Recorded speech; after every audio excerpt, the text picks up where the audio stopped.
By Christmas Eve, winds and waves were building up around Britain again, and forecasters warned of yet more storms to come. Crowds in their last-minute shopping frenzy had no idea how bad it was going to get. Britain was about to be hit by record-low atmospheric pressure, barometer readings so abnormal that the Met Office calls them explosive deepenings. The Americans like to call these events weather bombs.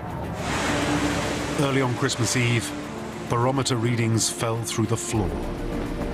In the Hebridean island town of Stornoway, weather stations recorded an air pressure reading of 936.8 millibars, the lowest UK figure for more than 120 years. 936.8 millibars is incredibly low, and it just means the air will have been going upwards at an incredible rate. Meteorologist Caddy Lee Preston understood the chaos the weather bomb was likely to bring.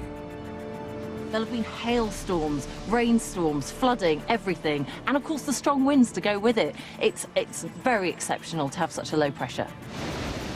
The storm did not disappoint. It was exactly what Britain did not need. We were now vulnerable to an extreme flood event. Christmas Eve is normally one of the busiest travel days of the year, but not this year.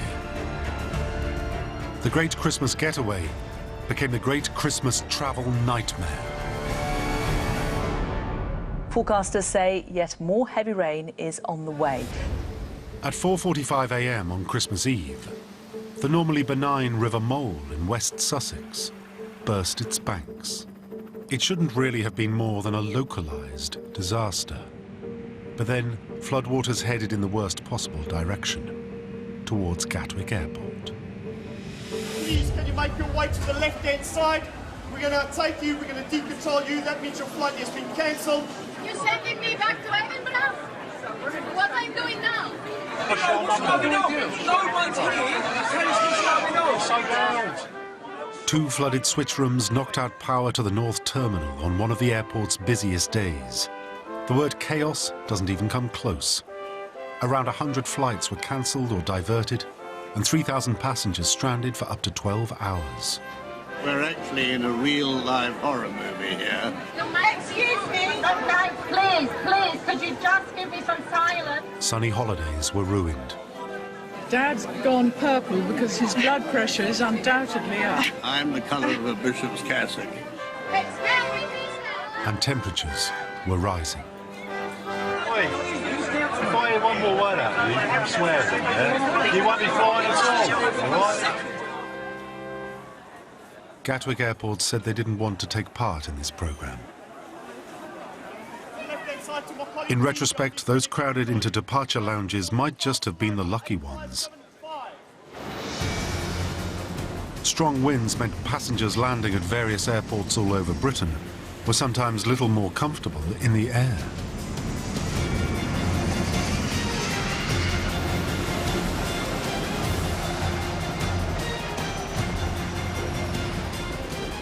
Aircraft can land safely in surprisingly strong winds.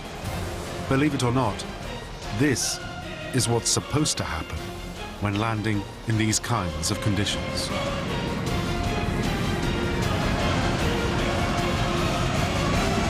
Go around, flat 15. Okay, going around.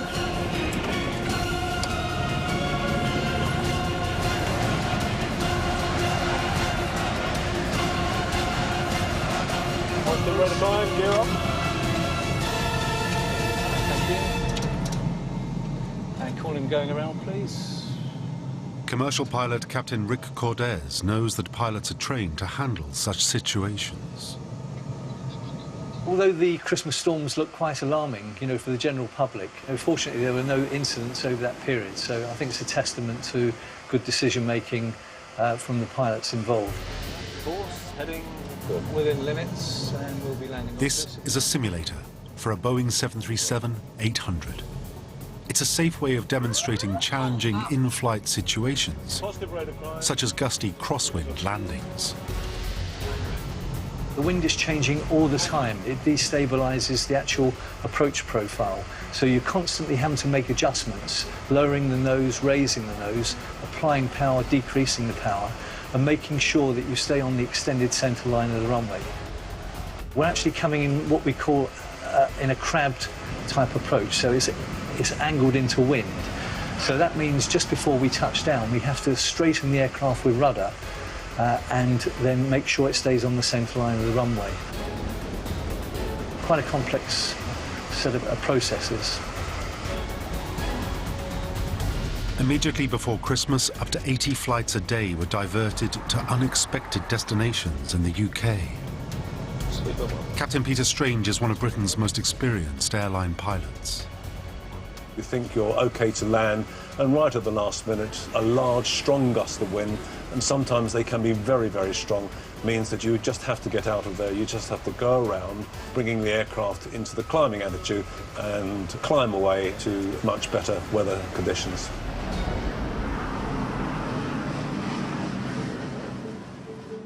Back on land that was anything but dry, there were more than 100 flood warnings on Christmas Eve.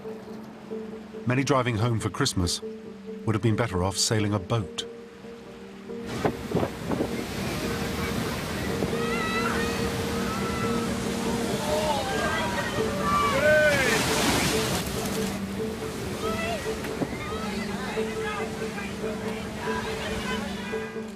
Well-known flood black spots, such as this bridge in Essex, caught out driver after driver. The rescue teams always use flat-bottomed dinghies, knowing that just inches of fast water can sweep people off their feet. The true extent of the motoring chaos over Christmas was revealed in an astonishing statistic from the AA. John Seymour is the AA's flooded vehicles specialist. In 2012, remembered as the year Britain flooded, his organisation rescued motorists stranded in water at the rate of 340 every 2 weeks. During this Christmas deluge, it rescued 6 times as many. In the 2 weeks, Christmas and into New Year, we dealt with over 2,000 just in that 2-week period. So that gives an understanding of the impact that the weather had on the motoring public. It's important to remember that it takes only a small amount of water into the engine to wreck the engine. An egg cup full is all it takes. The engine works by compressing a mixture of gas and air, and the explosion takes place, and that's what drives the engine. But if there's water in there, when the piston rises to compress the fuel mixture, it can't compress the water, and the result can be a broken conrod, a broken piston rod, or even the engine block itself shattered. The irony is that sometimes British motorists happily ploughed on up the creek without a paddle in sight. Even the biggest cars are no protection. Over the Christmas-New Year period, a number of things became apparent. First of all, too many 4x4 drivers thought that because their car had off-road capability, it was amphibious. That's not the case. Flooded roads were bad enough, but for sheer human misery, nothing compares with the cost of flooded homes. Jeff Leahy and his partner Kat Rees live near the River Medway in Kent. The bedroom window of their home is just above the brick course in this building, around 15 feet above river level. I remember waking up thinking, oh, I wonder if the river's gone down. And I opened the bedroom window and I looked out and I couldn't see the cars. It was like a bad dream. The car park had become a lake and we were in it, and I was thinking, good Lord, how do we get out of this? How in God's name do we get out of this? The whole floor floated up, taking everything with it, the Christmas tree falling over, presents destroyed. And these floorboards here were actually rising up underneath me, and it felt like there was a creature underneath pushing me up, and the whole place was like a volcanic bubble. And then there was nothing you could do to stop it. You're just part of a nightmare. Jeff, Kat, and their neighbours escaped through the upper windows. The river owned the house at that point. We didn't have a house, we didn't have belongings. The river had got it. Jeff and Kat had to sort out the flotsam and jetsam of their flooded lives. You can see this kitchen, you can see the mark there. It's all completely ruined. The floor's been pulled up. Contents of the fridge freezer, which was full of potential Christmas dinner, but ruined, everything ruined.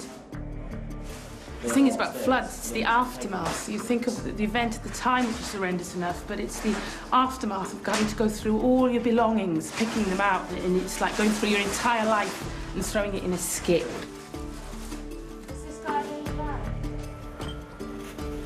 Weird, the whole of your life disappears in a van, doesn't it? Just seeing it all pushed into that van and the door closes and suddenly realising you don't own anything. You literally got what you stand up in. I don't think people realise how attached they get to strange things like a picture or a chair or a cushion, silly things. It's only when they're taken from you, a bit like family and friends, you know, that you realise, oh, actually, that really meant something.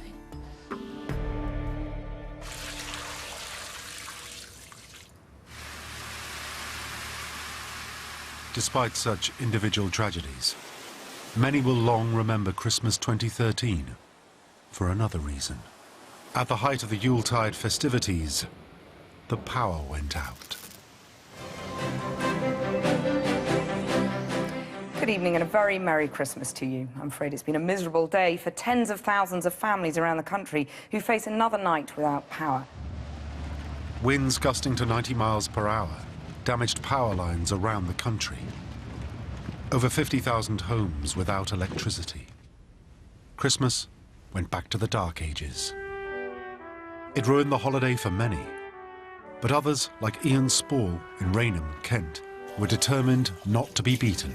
I realised I wouldn't be able to use the oven, which is electric, and I soon just came to the senses that I could use a barbecue, as I have done many times before.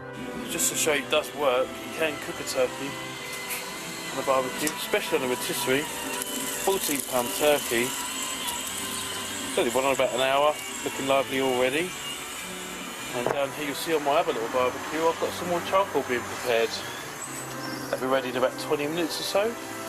And just to help out breakfast, we've got the gas grill getting warmed up for some toast. Lovely. It was kind of stressful and a lot of pressure was put on me because I was cooking for the whole family, but my skills on the barbecue, I was quite confident I could carry it off and feed the whole family and more if needed.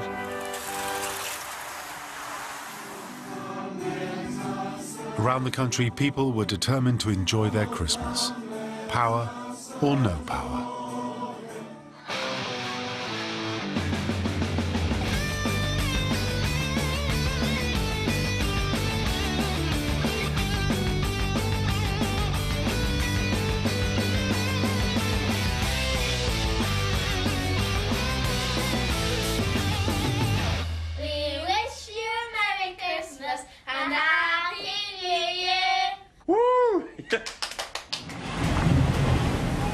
As the 12 days of Christmas continued, the storms and the sea had still not finished with Britain.